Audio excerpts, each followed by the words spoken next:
Malam ini gue mau bahas soal rawa rontek.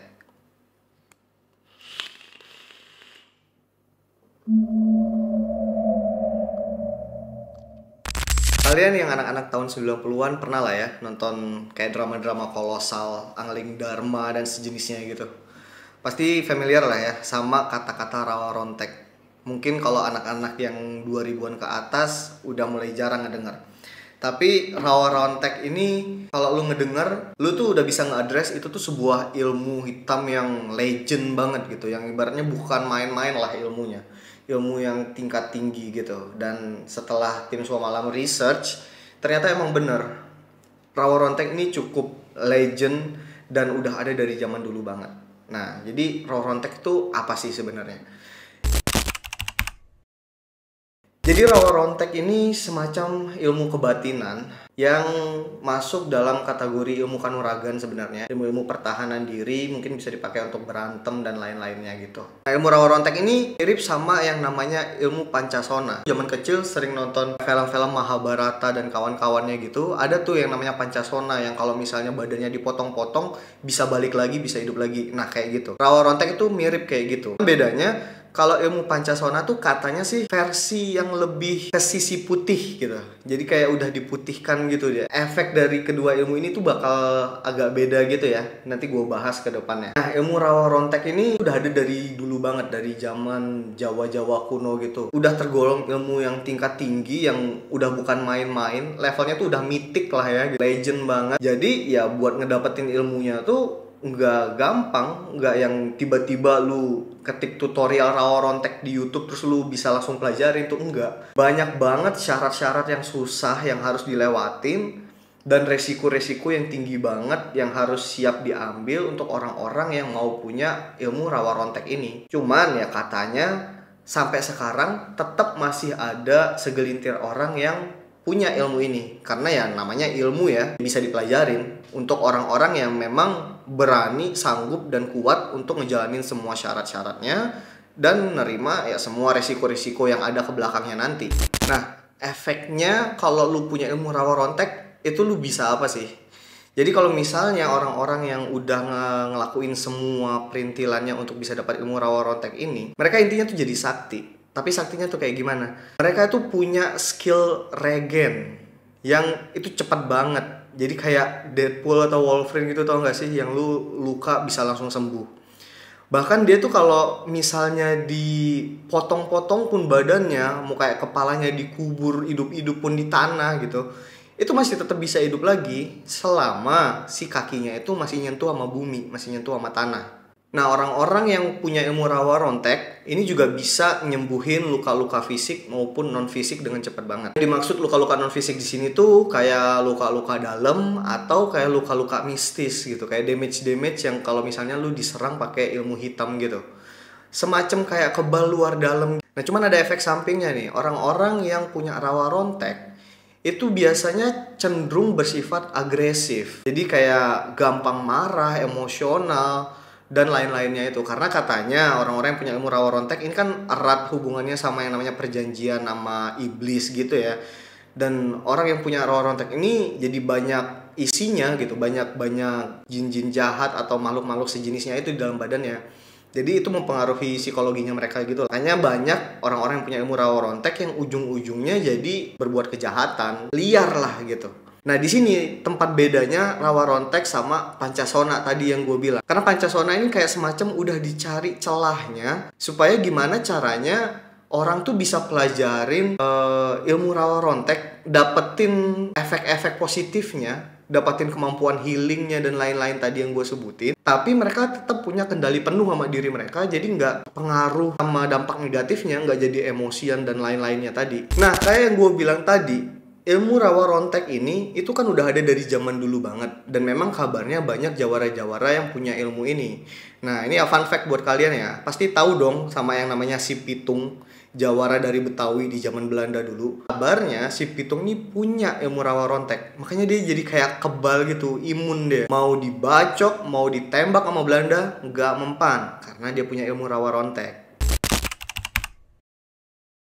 sekarang gimana sih caranya dapetin ilmu rawa rontek? Nah, ini gue bakal jelasin, tapi gue nggak rekomen buat lu nyoba. Tapi kalau mau ya silahkan. Jadi cara dapetinnya tuh sebenarnya gampang-gampang susah. Gampangnya itu karena sebenarnya ilmu rawa rontek ini cuma butuh mantra aja. Susahnya di mana? Tirakatnya. Hal-hal yang harus dilakuin secara berurutan syarat-syaratnya ini supaya lu tuh bisa jalan nih mantra yang lu baca tuh ngaruh dan akhirnya lu punya ilmu rawa rontek. Nah, mantranya gua nggak tahu ya, cari sendirilah di Google ya atau di kitab-kitab Jawa kuno, gua nggak tahu. Tirakatnya itu lu tuh harus kuat ngelakuin yang namanya puasa Senin Kemis selama 7 bulan. Nanti kalau misalnya udah selesai 3 hari dari puasa terakhir lu itu, lu harus lanjut lagi puasa 40 hari berturut-turut. Nyambung semua nih. Kalau misalnya udah selesai nih 40 hari puasa berturut-turut, sehari setelahnya di hari ke-41 lu harus ngelakuin ritual yang namanya pati geni. Nah, buat teman-teman yang belum familiar, ritual pati geni itu jadi nggak boleh ada cahaya sama sekali. Katanya buat nurunin hawa nafsu dan sejenisnya gitulah. Lampu, obor, dan lain-lainnya itu harus dimatiin. Kayak namanya ya, pati geni ya, api mati gitu. Terus, lu itu nggak boleh tidur nih seharian full. Lu nggak boleh tidur, nggak boleh makan juga di hari. Nah, nanti setelah itu baru lu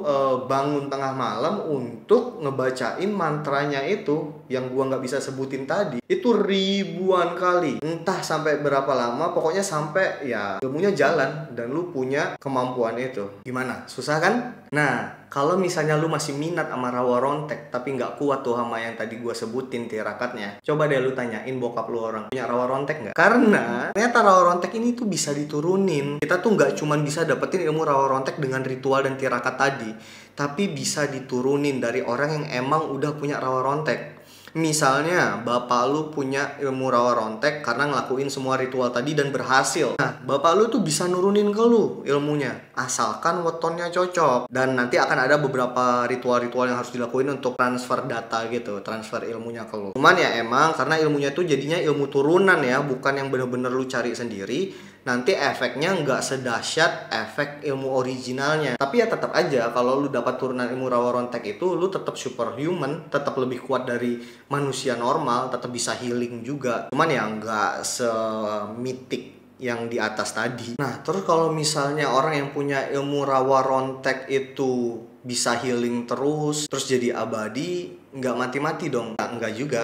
Jadi ilmu rawa rontek ini ada downside-nya juga, ada kelemahannya. Bukan karena mereka benar-benar bisa healing dan kebal, artinya mereka nggak bisa dibunuh. Bisa guys. Orang yang punya ilmu rawa rontek ini bisa dibunuh dalam kondisi-kondisi tertentu. Jadi ada cara-caranya gitu kalau misalnya memang kita ngehadepin orang yang punya ilmu rawa rontek. Nah, baru nanti kalau kita berhasil ngebunuh mereka, saat orang yang punya ilmu rawa rontek ini mati, baru kutukan rawa ronteknya akan keluar. Nah, kutukannya ini dalam bentuk penyusutan jasad. Jadi saat mereka meninggal, ya jasadnya akan menciut dan jadilah sosok yang kalian kenal dengan Jenglot. Nah, terus cara ngebunuhnya gimana? Tadi kan gue sempat bilang tuh, kalau misalnya orang yang punya ilmu rawa rontek itu bisa healing terus. Bahkan kalaupun dipenggal-penggal, itu bisa nyambung lagi, utuh lagi, asalkan kakinya nyentuh tanah. Itu kuncinya. Caranya biar ilmunya nggak ngefek, ya buat kakinya nggak nyentuh tanah. Misalnya, kalau misalnya lu ketemu orang yang punya ilmu rawa rontek nih, jangan ditusuk, jangan ditembak, gantung aja dia di pohon. Kan kakinya ngambang tuh, nggak nyentuh tanah. Ya, nanti dia bakal mati. Mungkin lu cek dulu telapak kakinya masih ada tanah yang nyisa apa nggak, bersihin deh.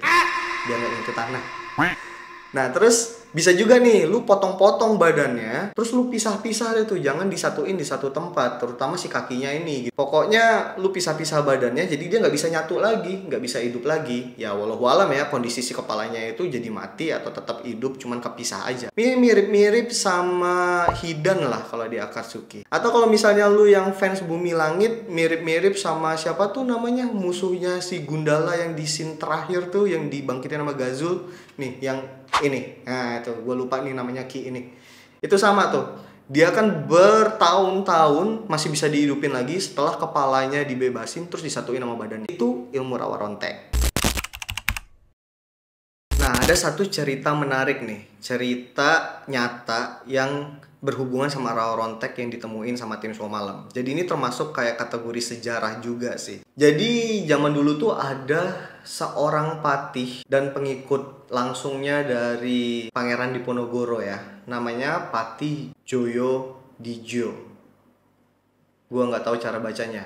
Tulis aja di sini. Tiar. Nah, Patih Joyo aja nyebutnya ya. Nah, jadi si Patih Joyo ini tuh terkenal banget kalau dia tuh sakti mandraguna. Karena katanya si Patih Joyo ini punya ilmu rawa rontek. Jadi orang-orang Belanda itu pun takut sama dia. Beberapa kali dia ditembak dan mati pun, terus jasadnya dibuang tanpa sepengetahuan Belanda, itu dia tiba-tiba bisa hidup lagi. Nah, katanya si Patih Joyo ini itu tuh sering ngamalin tirakat-tirakat tertentu dan katanya sering juga berguru sama jin.